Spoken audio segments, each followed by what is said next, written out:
네, 미리 다 설명해 주신 것 같아서 감사합니다.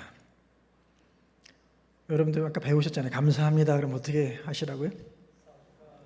네, 덕분에요. 금방 하셨는데. 네. 저희 태국 인사가 사와디캅 이렇게 인사를 합니다. 네, 굉장히 좋은 인사고요. 우리말로 하면 평안하세요 뭐 이런 뜻입니다. 평안하십니까? 이렇게 묻는 거거든요. 굉장히 좋은 인사죠. 근데 이제 제가 태국 갔을 때는 조금 당황스러웠습니다. 이렇게 합장을 하는 거예요. 사와디캅 이렇게 인사하는 거예요. 캄보디아도 그렇게 인사하거든요. 이렇게 딱 올리고 그래서 이걸 해야 되나 말아야 되나. 우리가 알기엔 대부분 불교적이잖아요. 좀 생긴 게. 근데 불교를 1000년 동안 믿다 보니까 그냥 불교를 믿든 이슬람을 믿든 기독교를 믿든 다 같이 하는 거예요. 그래서 어쩔 수 없이 저도 이렇게 하는데 그래도 내용은 아주 불교적이진 않더라고요. 그래서 평안하십니까? 묻는 거니까 오늘 여러분들과 함께 묻겠습니다. 평안하세요? 네, 평안합니다. 네, 우리 다 주 안에 있기 때문에 평안하시지요? 네, 알겠습니다. 오늘은 좀 슬라이드를 같이 보면서 이렇게 좀 설교를 하려고 합니다. 여러분 저와 처음 만났기 때문에 한 가지 부탁드릴 것은 저를 너무 째려보지도 마시고 이상한 사람이라고 이렇게 보지 마시고 이렇게 눈이 마주칠 때마다 한 번씩 웃어주세요. 이렇게 싹 이렇게 하실 수 있죠? 어려운 일이 아니에요. 이렇게 저 2층에 눈 마주치면 싹 이렇게 한번 웃어주시는 거예요. 우리 태국 공항에 가면 써 있어요. 랜드 오브 스마일, 그러니까 미소의 나라. 태국을 그렇게 써놨거든요. 무슨 얘기냐면 태국 사람들이 잘 웃어요. 네, 잘 웃습니다. 눈 마주치면 모르는데도 씩 한번 웃어줘요. 이렇게. 그래서 태국 가서 제가 처음에 어려웠던 게 잘 안 웃는 한국 사람이 너무 잘 웃는 태국 사람들을 만나려니까 너무 힘든 거예요. 그게 문화 차이잖아요. 그렇죠? 우리는 이렇게 딱 뵈면 근엄한 표정을 짓고 집중하고 있어야지만 상대방이 나를 존중하는구나 이렇게 느끼는데 태국 분들은 싹 웃어줘야 되는 거예요. 근데 이게 잘 안 되더라고요. 처음에. 한국에서는 남자들한테 잘 웃지도 말고 잘 울지도 말라 이렇게 교육을 시켰기 때문에 이게 잘 안 되는 거예요. 여러분도 제가 웃으세요 그러면 딱 웃는데 그 다음부터 또 이러고 계세요. 그런데 이제 저는 25년 동안 태국 선교사를 하면서 느낀 건데 태국 사람들이 정상인 것 같고요. 우리나라 사람들이 비정상인 것 같아요. 왜냐하면 유교 문화가 그게 한 1000년을 500년을 내려오면서 우리를 잘 웃지 않는 민족으로 만들어버린 거예요. 유교라는 건 좀 근엄해야 되거든요. 진지해야 되고. 잘 웃으면 안 되는 거예요. 내 감정을 표현하면 안 되는 거예요. 아마 이쪽에 좀 연령이 좀 높으신 것 같아요. 우리 장모님들 계시고 계신데 이쪽이 그렇죠? 평균 한 80대 되지 않을까요? 그렇죠? 저분들은 진짜 안 변합니다.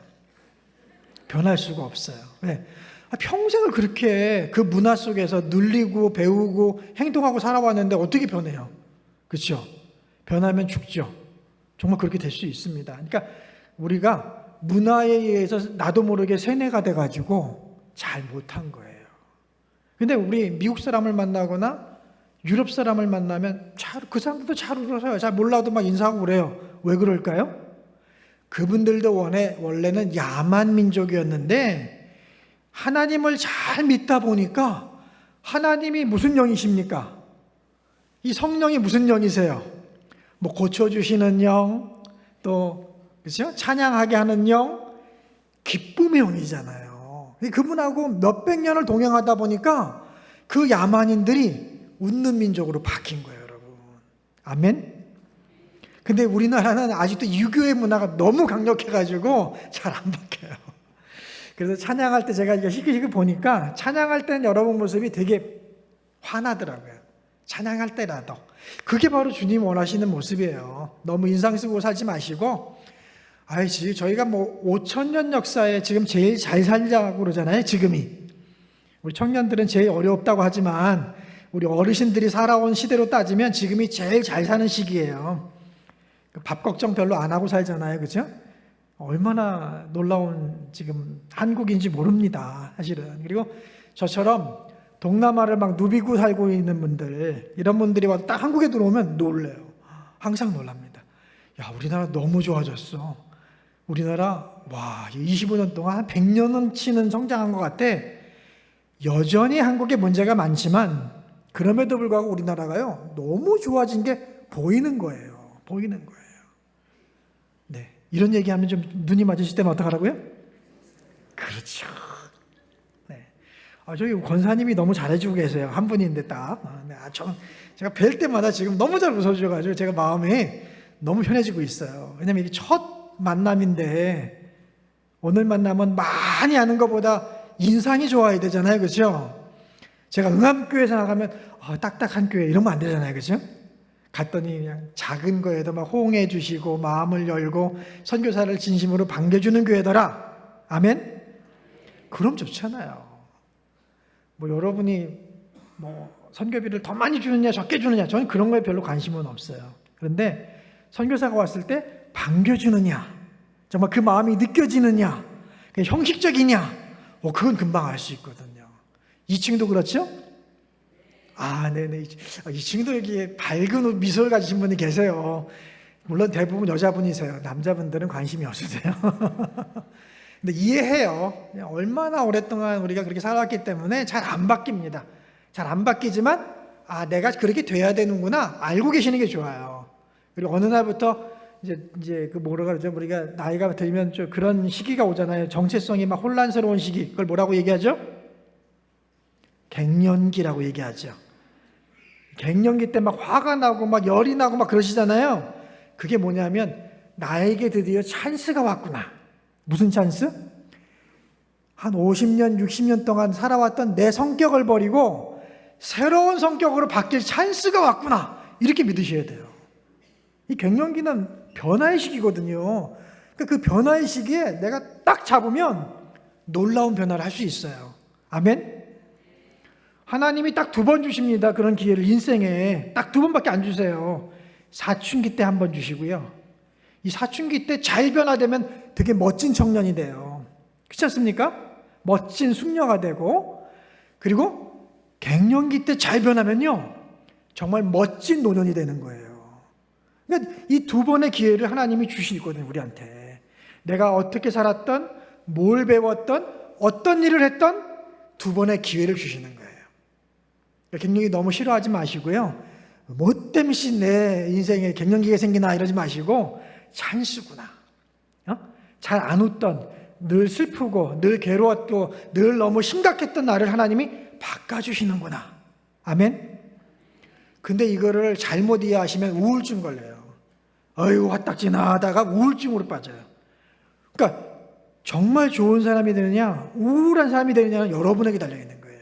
하나님은 기회를 주신 거고 그 기회의 주인공은 누구? 여러분 스스로인 겁니다.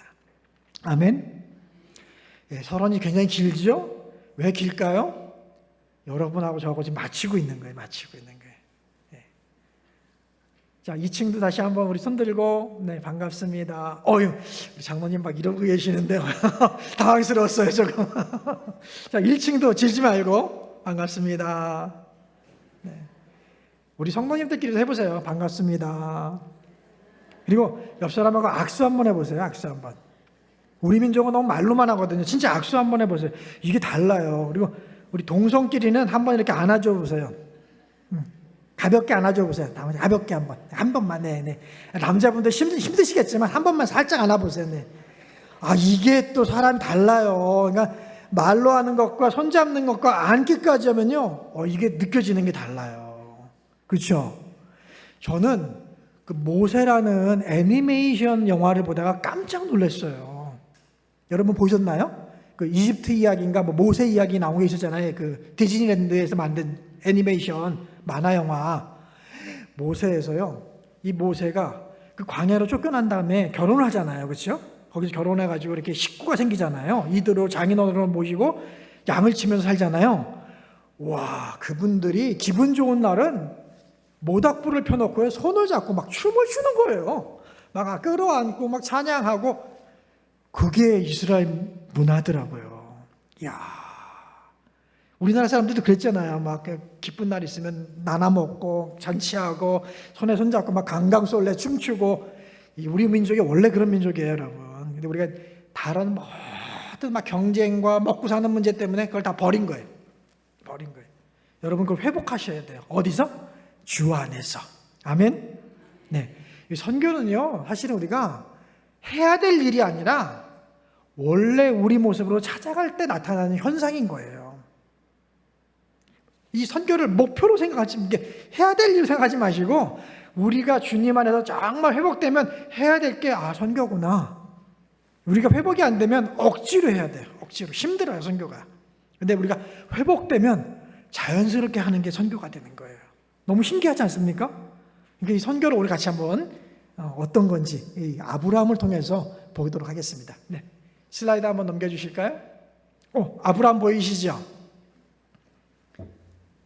여기 좀 희미하긴 한데 이분이 아브라함입니다. 그렇죠? 얼굴 보이세요? 어느 나라 사람 같으세요? 아유, 선교사님, 아브라함이면 당연히 이스라엘 사람이죠. 그렇게 보이세요? 아니죠. 이분이 되게 저 아랍 사람 같지 않습니까? 예, 아브라함은 원래 고향이 우르거든요. 그리고 뭘 타고 왔어요? 낙타를 타고 왔어요. 이 그림 잘 그린 거예요. 사진이 없는데 상상해서 그린 건데 유럽 사람들이 이런 걸 그리면 저기다 말을 집어넣거든요. 흔히. 그 사람들은 어디 이동할 때마다 말을 쓰니까. 근데 중동 지역에 말이 흔했겠어요? 낙타가 흔하지? 그렇지 않습니까? 이게 잘 그린 그림입니다. 아브라함이 약간 중동 사람 복장하고 낙타를 탔다. 아주 잘 그린 그림이에요. 정말 그 당시 모습을 잘 상상한 겁니다. 또 넘어가 볼까요? 우르 지역이 나오죠? 여기가 우르입니다, 여러분. 지금으로 얘기하면 어느 나라? 이라크라고 써 있잖아요. 그러니까 아브라함 고향이 이라크인 거예요, 여러분. 그런데 지금 이스라엘 사람들은 이라크와 이란하고 원수처럼 생각해요. 자기네 친척인데. 알고 보면 친척이에요. 친척인데 이슬람을 믿고 있는 것뿐이에요. 그러니까 그 사람들을 친척이다 생각하고 전도하고 사랑해줘야 되는데 원수라고 생각하고 있는 거예요, 지금. 이스라엘의 한계가 거기 있는 겁니다, 여러분. 근데 여기서 우르에서 출발해서 아브라함이 하란에 가서 살았어요. 하란으로 이사 갈 때는 아버지가 데리고 갔습니다. 아버지 데라가.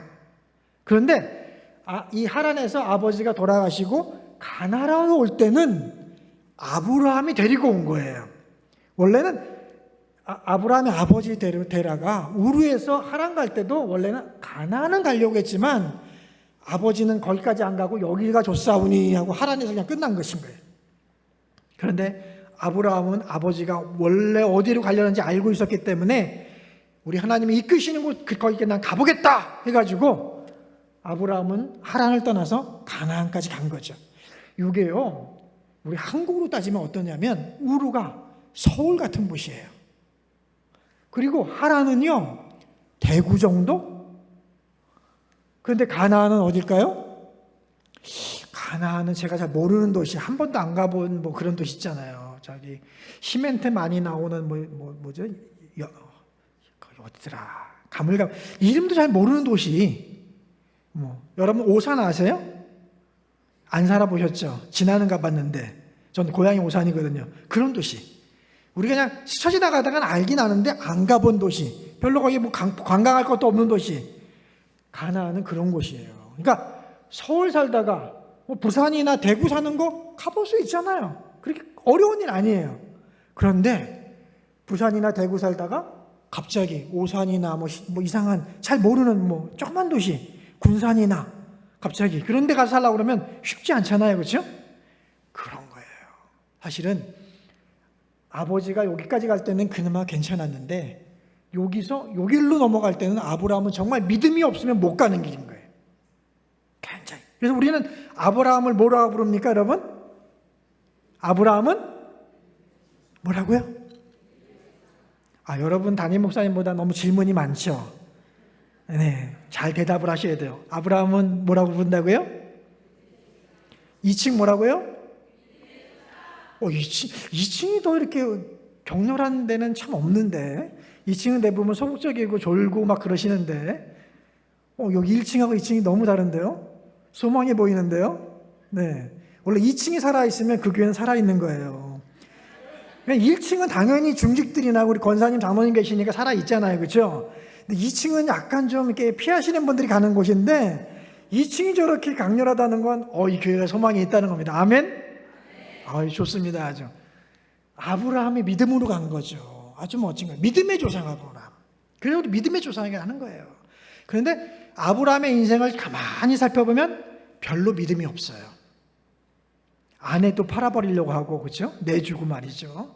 약간 도망가기도 하고, 아주 이 아브라함의 삶이 보면 평범한 사람이에요. 겁 많고 두려움 많고 자기 목숨 아까운 줄 알고 겁 많은 분이에요. 그런데도 불구하고 결단하는 순간이 왔을 때 항상 하나님을 선택하신 거예요.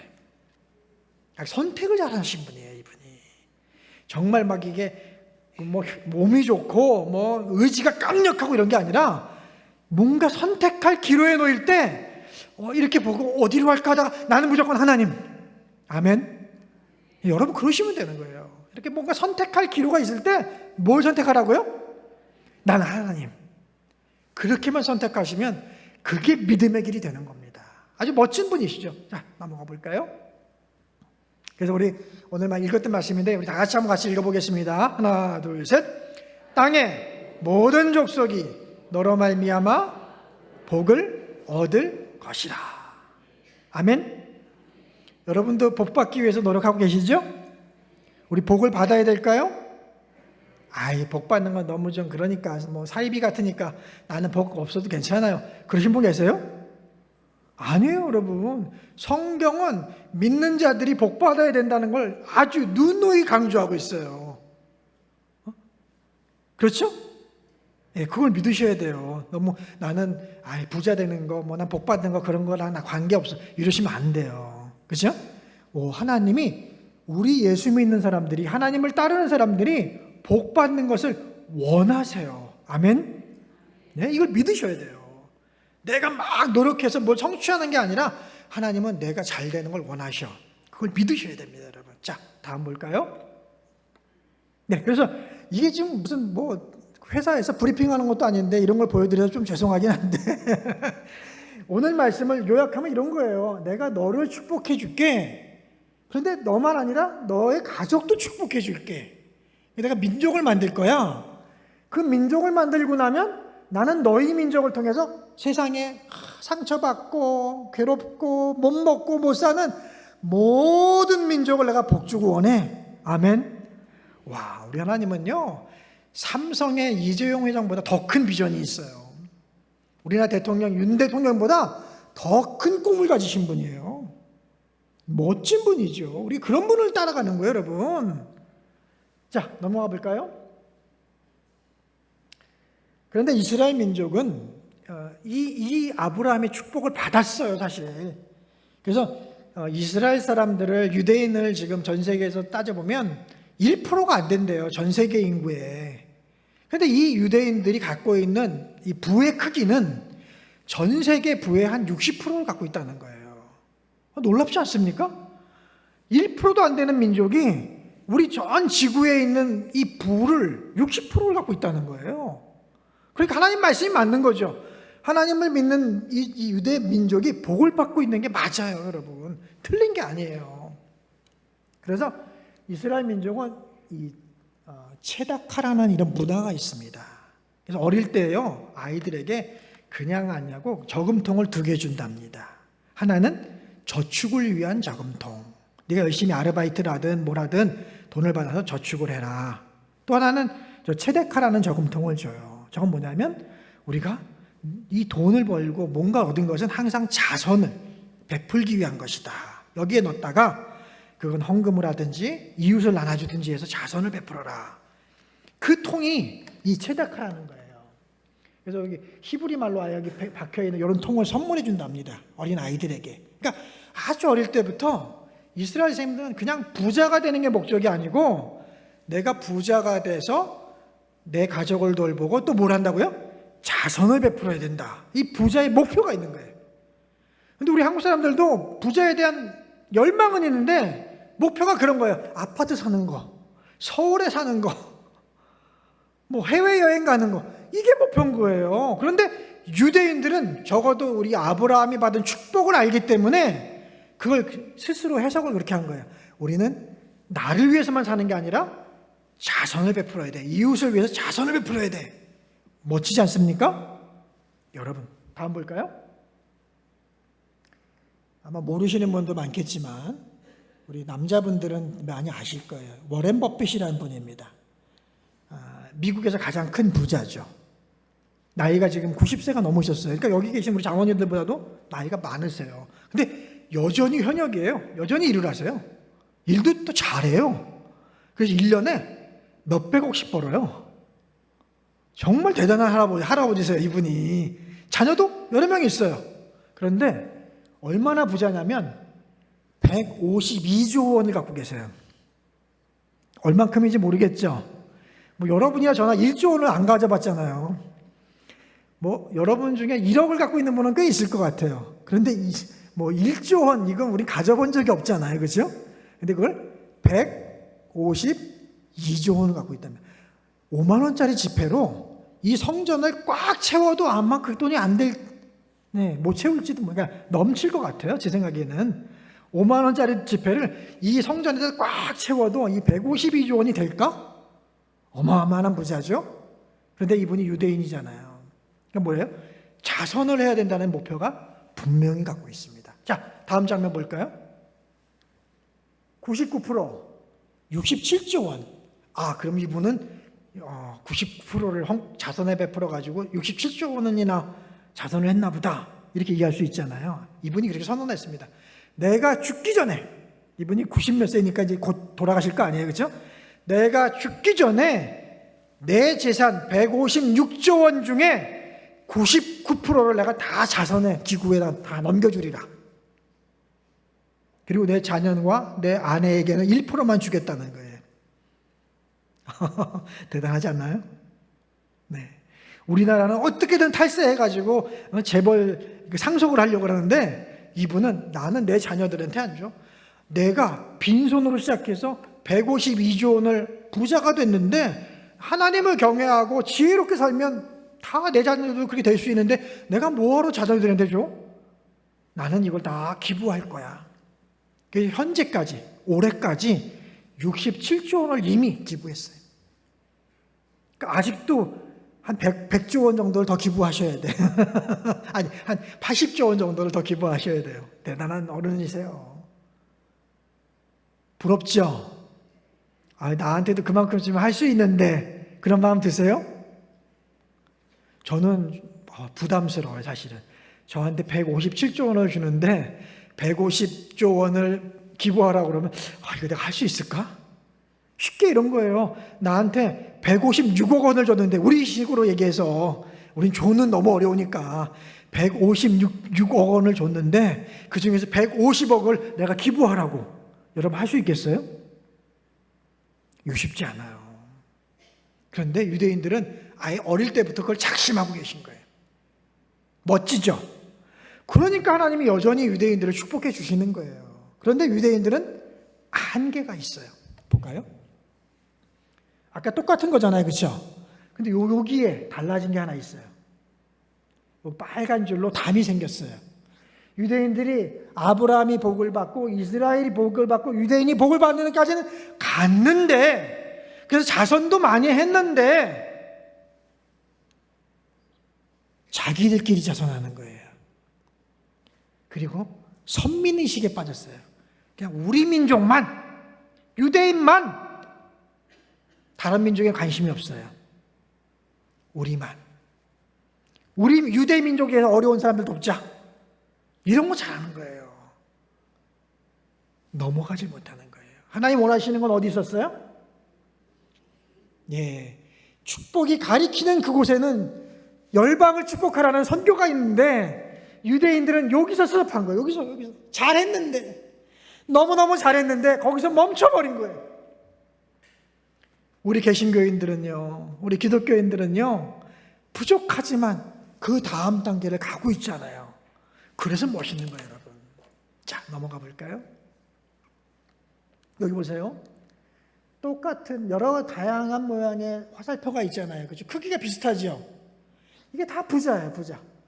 세상 사람들은 부자를 이렇게 이해하고 나는 이런 모양으로, 나는 저런 모양으로, 나는 이런 모양으로 나는 고린자비를 통해서 나는 가난한 사람들을 막 착취해서 나는 불량식품을 막 팔아가지고 몹쓸 것 팔아서라도 나는 원산지를 속여서 팔아서라도 난 부자 될 거야. 세상 사람들은 다 각각 자기 모습을 부자를 하고 있어요. 그런데 우리 그리스도인들은 그런 부자가 되면 안 된다는 거예요. 왜? 하나님이 뭐라 했어요? 내가 너희를 복주리라. 아멘? 그러니까 우리의 복의 근원은 하나님이신 거예요. 그래서 이 힘의 크기라는 옛날에 아주 초등학교 때 배운 수학을 생각해 보면 여기 작용점이란 게 있어요. 이게 우리는 하나님인 거예요. 나의 축복의 근원은 하나님. 그리고 축복의 크기가 있어요. 이게 부자겠죠. 157조 원의 부자가 되든 157억 원의 부자가 되든 우리 부자의 크기가 있겠죠. 그런데 그게 방향이 있다는 거예요. 일정한 방향. 뭐예요? 하나님을 향해서 하나님이 원하시는 열방을 축복하는 일을 위해서 내가 하리라. 아멘. 예. 그래서 우리 그리스도인들은 중구난방의 부자가 되는 게 아니에요. 각각 부자가 되는데 한 방향을 간다니까요. 한 방향을. 그게 뭡니까? 열방을 우리가 축복하리라. 아멘. 여러분 선교가요, 그죠? 가난한 몇몇 사람들 그저 밥 먹여주고 입혀주고 가르쳐주고 이 정도가 아닌 거예요. 우리 교회가, 우리 성도들이 복받고 우리 대한민국이 복받고 그래서 이 조그만 나라가 전 세계 200개 국가, 300개 국가에 나가서 그 민족을 축복하는 거예요. 이 놀라운 일 아닙니까, 여러분? 유대 땅 요만하잖아요? 대한민국 요만합니다, 여러분. 너무너무 작아요. 근데 이 나라에서 지금 수백 개의 나라에 나가서 축복하고 있어요, 축복하고. 이런 놀라운 일들이 하나님이 원하시는 겁니다, 여러분. 여러분 축복받고 싶으시죠?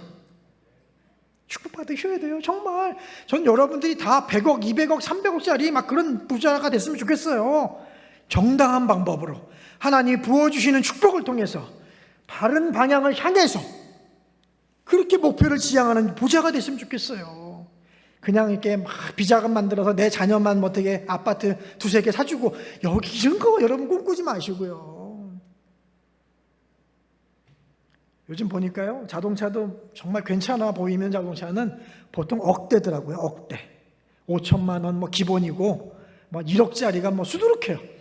제가 요즘은 서울에 와서 지금은 차를 하나 빌렸는데 20년 된 지금 아반떼를 몰고 있습니다. 정말 부담이 없더라고요. 너무 이 차체가 작아가지고 어디 좀 기스 나도 빌려준 분한테 하나도 부담이 안 되는 거예요. 근데 차는 또 잘 가요. 20년 된 아반떼 너무 잘 가는 거예요. 이 낡은 차지만. 근데 다니다가 제가 긴장할 때가 있어요. 왜 긴장하는지 아세요? 도로에 벤츠가 너무 많아요. 벤츠만 많으면 모르겠는데 포르쉐도 막 나타나. 와, 가다가 내가 저거 잠깐이라도 건들기라도 하면은 이 아반떼 가격이 한 10배를 무너져야 될 것 같은 거예요. 내가 너무 긴장이 되는 거예요. 여러분, 한국 사람들이 이렇게 부자가 됐어요. 여러분, 너무너무 부자가 됐어요. 도로에 벤츠와 포르쉐를 몰고 다닐 정도로 너무 부자가 됐어요. 그런데 그 부자가 이렇게 헤매는 부자라는 거예요. 방향 없는 부자, 하나님께 영광 안 돌리는 부자, 이렇게 헤매고 있는 거예요. 여러분, 우리는 그게 아니라는 거죠. 하나님이 원하는 방향으로 달려가는 부자, 열방을 축복하는 부자. 그렇다고 내 거 다 주는 게 아니야. 내가 가난해지는 게 아니에요. 하나님 더 공급해 주시기 때문에 나도 부자, 저들도 부자. 와, 이게 하나님의 방법이라는 겁니다. 너무 멋지지 않아요? 이런 선교를 여러분이 꼭 하시길 주의 이름으로 축원합니다. 예, 넘어가죠. 그래서 세상의 부자는 목표입니다. 목표. 부자가 목표예요. 나 아파트 10채 살래. 나는 벤츠를 몰고 다닐 거야. 나는 해외여행을 전 세계 일주할 거야. 나는 좀 멋있게, 난 파이어족이 될 거야. 나는 노마드족으로 살 거야. 젊은이들 그러거든요. 부자가 목적인 거죠, 여러분. 그런데 성경은 그렇게 얘기 안 합니다. 야, 축복은 출발점이야. 내가 너희들을 복 줄게. 걱정하지 마. 이건 출발점이야. 너희가 복을 받아서 너희 민족을 복 주고 열방을 복 주는 자가 되어야 돼. 우리 청년 여러분, 너무 돈에 대해서 스트레스 받을 게 아니라 하나님 우선 잘 믿으세요. 그리고 하나님이 축복을 주신다니까요. 정말 큰 축복은 어떤 거냐면 내가 벌어서 버는 돈이 아니어야지만 복인 거예요. 우리 출애굽기에 가면은 여호수아 정복전쟁 중에 여호수아가 가장 마지막에 고백하는 게 있습니다. 뭐라고 고백하는지 아세요? 나와 내 가족은 하나님만 선택하겠다. 너희들은 어떻게 할래? 너희도 선택해. 강 건너 저 아브라함 저 메소포타미아에서 우르에서 믿던 신으로 가든지 저 애굽의 신으로 가든지 이 가나안의 우상으로 가든지 아니면 하나님을 믿든지 너희도 선택해라. 이렇게 얘기합니다. 그러면서 뭐라고 얘기하냐면요, 우리 하나님은 어떤 하나님이었어? 우리가 농사지지도 않았고 우리가 기르지도 않고 우리가 아무것도 없는데 이 땅을 뺏어서 우리에게 거저 주시지 않았어? 땅도 곡물도 양떼도 다 주셨잖아? 여러분, 그게 축복인 거예요. 내가 한 일이 없어요. 그런데 하나님이 주시는 거야. 놀랍지 않습니까? 하나님을 제대로 믿고 방향을 정해서 가면요, 그 가는 길을 통해서 그냥 하나님이 주신다니까요. 주신다니까요. 네, 하나도 안 믿는 눈치라서 제가 매우 곤란한 지금 지경에 저는 사실을 얘기하는데 여러분들은 목사님도 인생을 좀 더 살아보세요. 그게 마음대로 되나? 뭐 이런 표정이신 거예요. 저는 거짓말하지 않아요. 왜? 성경에 그런 증거가 많잖아요. 그럼 성경이 거짓말입니까, 여러분? 우리가 아직 경험 못 해본 거지 성경에서는 이미 그런 샘플이 많이 있어요. 그런데 어떻게 우리가 거짓말이라고 얘기할 수 있겠어요? 우리가 경험 안 한 거라고 다 거짓말이에요? 아니죠. 성경에 수많은 사람들이 하나님을 믿으면서 그걸 경험했는데 그러면 우리가 아직 경험을 못한 것뿐이지, 그렇죠? 이것이 거짓말이 아니라는 것이죠. 믿습니까? 이럴 때는 크게 아멘하셔야 돼요. 믿습니까? 아멘한다고 손해볼 게 없잖아요. 믿는다는데 나는 의심하지 않아요, 이 말이거든요. 나는 그게 진짜라고 믿어요. 비록 내가 경험을 못 해봤지만 그렇게 내게 막 하늘에서 뭐 떨어지는 것처럼 뚝뚝 주신 하나님의 복을 나는 경험 못 해봤지만 그게 거짓은 아니라고 난 믿어요. 아멘? 네, 믿습니다. 이 사인을 안 올라가는데요. 올려주세요. 다시 한번 이 말씀을 읽어볼까요? 정말 믿음으로 시작. 땅의 모든 족속이 너로 말미암아 복을 얻을 것이라. 아멘. 그 주인공이 우리라는 거예요. 그랬는데 지금 1층에 태반은 지금 80대를 바라보시고 넘으신 우리 권사님들이나 우리 장로님들은 저는 주인공이 아니고요, 요 앞에 있는 청년들이 주인공이겠죠, 이렇게 생각하실지도 몰라요. 여러분, 그렇게 생각하지 마세요. 저는 이번에 아브라함을 보면서 그런 생각 버려야겠다는 생각했어요. 저는 청년이에요. 뭐 여러분에 비해서 청년이지만 저는 이제 하나님을 안 것 같아요. 제가 몇십 년 동안 주님을 믿고 선교사로 일했지만 저는 이제 하나님을 안 것 같아요. 왜? 전에 신학교에서는 공부로 배웠잖아요. 현장에서 막 부딪히면서 이제 배운 거 아니겠어요? 이제 뭔가 좀 알 것 같아요, 사실. 그런데 우리 아브라함도 저 말씀을 받고 하란을 떠나서 가나안 갈 때 그의 나이가 75세였더라. 여러분, 하나님은요 아무나 일하지 않으세요. 배우고 알고 경험하고 믿는 사람, 그러려면 나이가 좀 차야 돼요, 여러분. 나이 너무 어린 사람들은 아직 이 4가지 요소가 다 구성이 안 돼 있습니다. 그렇죠? 여러분, 수련회 때 가서 막 경험을 하세요. 막 알고 배우고 막 경험하고 그렇게 연륜이 좀 쌓여봐야 돼요. 막 그냥 우왕좌왕 세상에서 막 악한 사람들한테 막 그냥 부딪혀도 보고 나를 괴롭히는 사람들을 막 믿음으로 견뎌내가며 기도하면서 이겨도 보고, 여러분, 그걸 다 산전수전을 겪어야지만 그 나이 75세에 아브라함을 부르시는 거예요. 내가 너를 복 주리라. 아니, 이제 75세인데 뭔 복을 주셔 이제. 여러분, 75세에도 복을 받으면 열방을 축복할 수 있다니까요. 이걸 믿으셔야 돼요, 여러분. 여러분, 끝난 인생이 아니라 아까 뭐랬어요? 축복받은 그 날부터 나는 스타트라니까요. 시작이라니까요. 이 말씀에도 상당수가 한 70%는 믿지 않는 눈치로 아직 80이 안 되셔서 그렇죠, 이쯤? 여러분, 정말 연세가 드실수록 하나님을 더 알게 돼요. 저희 장모님이 요즘 요양병원에서 아주 연로하세요. 파킨슨병으로 고생하고 계셔서 온 참에 여러 번 지금 면회를 하고 있는데 뭐 의지력도 없고 뭐 정신도 없으시고 막 그러시죠. 그런데 이 목사인 이제 이 사위가 손잡고 기도해 드릴 때마다 얼마나 간절하게 아멘 하시고 그 기도의 말 하나하나를 들으시는지 몰라요. 왜 그러실까요? 이제 하나님 뵐 날이 가까웠거든요. 사실 하나님 뵐 날이 가까워야지만 이 성경 말씀이 정말 생생해지는 거예요. 더 그래야지 그 남은 물리적 시간으로 일하는 게 아니라 우리가 믿음과 경험을 충만하게 하고 하나님의 축복을 딱 받으면요, 남은 10년, 남은 15년, 남은 20년이 내가 살아온 60년, 70년, 80년보다 놀라운 시간이 될 수 있다니까요. 이게 세상이 보는 시간과 기독교인이 보는 시간이 다른 거예요, 여러분. 그래서 하나님은 성경에 백발의 노인들을 굉장히 높이세요, 항상. 너희가 경험 많이 했지? 세상에서 좌충우돌 해봤지? 이제 좀 나를 알지? 이제 나랑 같이 일하자. 이렇게 얘기하세요. 절대 우리 하나님은 백발의 노인들을 이렇게 멸시하거나 낮추지, 너희는 이제 인생 끝났잖아, 이렇게 얘기 한 번도 적도 없으세요. 얼마나 놀랐습니까, 여러분? 여러분 모두 우리 방향을 정하고 지금부터라도 함께 나갔으면 좋겠습니다. 네, 넘어가 볼까요? 초대교회 때도 똑같은 일이 벌어졌어요. 흩어진 성도들이, 무명의 그리스도인들이 핍박받으면서 나가서 복음을 전했는데 그들이 간 마을마다 고향마다 도시마다 기쁨이 충만하더라. 와, 여러분, 핍박받아 도망간 사람이 돈이 어디 있겠어요, 그렇죠? 아무것도 없잖아요. 보따리집 하나 싸고 간 건데 그들을 사용하시는 하나님이 있어요. 네, 또 넘어갈까요? 자, 이제 좀 달라졌죠? 유대와 사마리아와 땅끝까지. 신약에 와서 예수님은 아브라함의 축복을 이런 식으로 설명해 준 거예요, 우리에게. 너희가 예루살렘에 있으면 안 된다. 온 유대와 사마리아와 땅끝까지 나아가라. 이게 아브라함의, 내가 너 아브라함을 축복하리라, 네가 민족을 이루어서 축복받으리라, 열방을 너희 민족이 축복하리라. 뭐가 달라요, 여러분?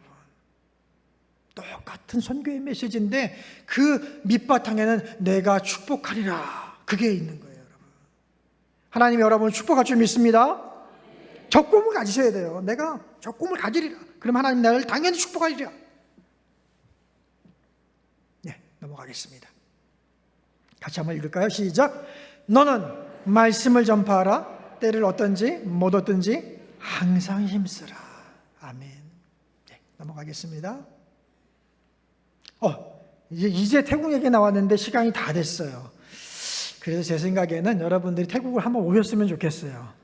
그렇죠?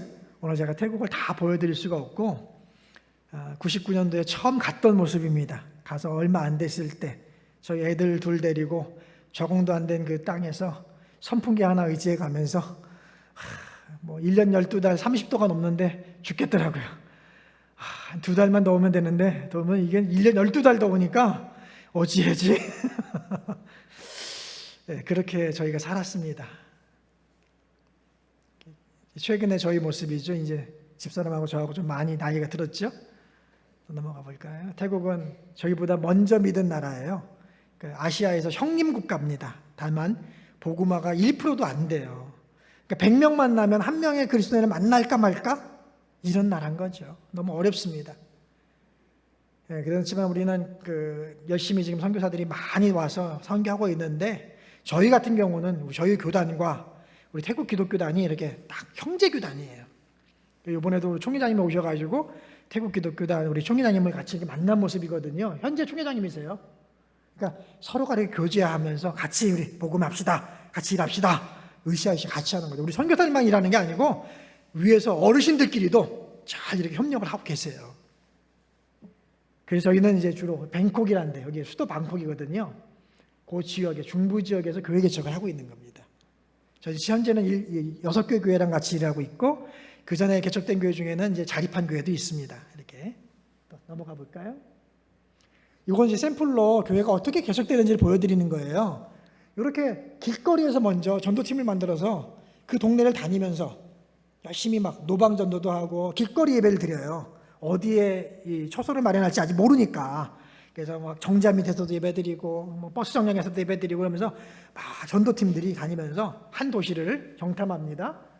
그러다가 이제 건물 하나 얻어가지고 이제 시작을 하죠. 주로 이제 그때는 어린이들부터 시작합니다. 어른들은 절대 안 변하거든요, 잘. 그러니까 어린이부터 시작해가지고 전도하고 그 다음에 조금 성장하면 이제 교회 이제 좀 건물을 바꿔가지고 임대지만 좀 더 큰 건물에서 이제 어른들도 오기 시작하고 이렇게 예배를 드리죠. 그럼 단기팀들이 오면 뭐 하느냐? 저희는 단기팀들 오면 무조건 전도해요, 나가서.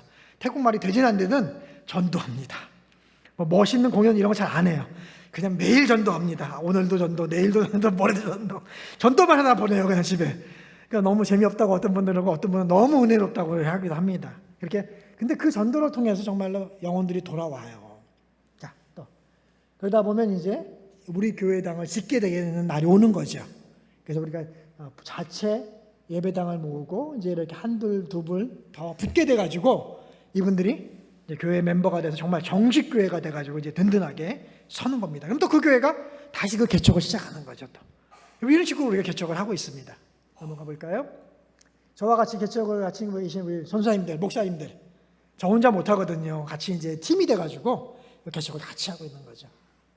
이제 코로나 기간에는 정말 많은 나눔을 통해서 교회가 그 지역을 많이 섬겼어요. 이때는요, 정부도 안 왔고 또 이 불교 사원도 올 수도 없이 돼버린 거예요. 그래서 자그마한 개척교회지만 우리 교회가 마을을 수시로 가서 도와줬어요. 마스크도 주고 쌀도 갖다 줬다가 물도 갖다 줬다가 알코올도 뭐 구해지는 거 있으면 사다가 계속 나눠준 거예요. 그랬더니 마을 분들이 코로나 3년 동안에 너무너무 좋아하셨어요.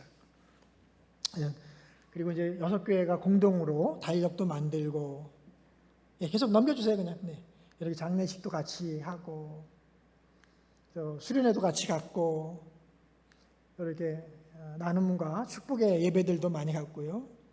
또 교회가 조금씩 성장함에 따라서 승격식을 합니다. 전도처에서 준교회에서 원래 정상적인 교회로 이렇게 승급식을 하거든요. 승급 예배도 있었고 또 이건 개척 예배고 어린이들과 이렇게 또 성탄절 때 이렇게 사마리탄 그 박스만 받아가지고 나눠주고 이런 것도 했고요. 그다음에 여기는 이제 9주년 예배 드렸는데 이 교회가 제일 잘 성장했어요. 그다음 100여 명 넘게. 태국에서 100여 명이면 응암교회 사이즈인 거예요. 태국 워낙 전도가 하는 데 나니까 보통 교회는 10명, 20명이고요. 좀 이제 성장한 교회가 100여 명이 되는 거예요. 정말 어렵거든요. 또 이렇게 성탄절 때 작은 개척교회들도 예배 드리고 함께. 또 아프신 분들이 계시면 우리 예수님의 마음으로 막 축복기도 해줘요. 그러면 제가 장로교 목사지만 저기 순복음 선교사가 없을 수도 있잖아요, 그렇죠? 하나님이 장로교 목사 통해서도 막 역사를 하세요. 귀신을 쫓아내 주기도 하고 병을 낫게 해주기도 하고. 왜? 그 동네에 뭐 선교사 목사가 한 명밖에 없으니까 그냥 교파 상관없이 막 쓰세요, 그냥. 그래서 제가 교파가 이렇게 기독교가 많은 데서는 필요하지만 기독교 없는 데는 필요가 없구나. 하나님은 이 사람을 통해서 막 일하시는구나. 그걸 막 경험하게 됩니다. 어려운 그 코로나 와중에도 세례식도 있었고요. 또 저희가 2021년부터 또 3분의 신대원생을 지금 장악하고 있습니다. 그래서 저와 같이 일하는 우리 교육자들은 신대원으로 해서 목사가 되라, 미래의 지도자가 되라, 이런 마음으로 지원을 하고 있고요. 또 다양한 전도 활동들을 팀들이 오면 같이 하는데 올 여름부터 이제 시작될 것 같고요. 보시면 이런 전도 활동이 굉장히 중요합니다. 또 개척 예배인데 이때도 총회 노회 임원들이 와서 같이 개척을 이렇게 해주세요. 그러니까 태국에서 저 혼자 일하는 게 아니고 태국계 우리 파트너들이 있는 거예요. 그래서 동역자들과 함께 일을 이렇게 하고 있습니다. 이 지도가 굉장히 중요합니다, 여러분. 이 빨간색 엄청 많죠. 이 빨간색이 뭐냐면 그래도 뭐 군단인데 교회가 아직 하나도 없는 곳을 표시한 거예요. 태국에 교회가 너무 없는 거예요, 아직도. 그렇죠? 그래서 우리 성도들은요, 이사 가면 가장 걱정이 뭐냐? 내가 이사 간 곳에 교회가 있을까? 이게 걱정이에요. 여러분들이 이사 가면 어느 좋은 교회를 나갈까가 여러 교회를 막 이렇게 보면서 걱정하시잖아요. 근데 우리 태국에서는 내가 이사 간 곳에 교회는 있을까?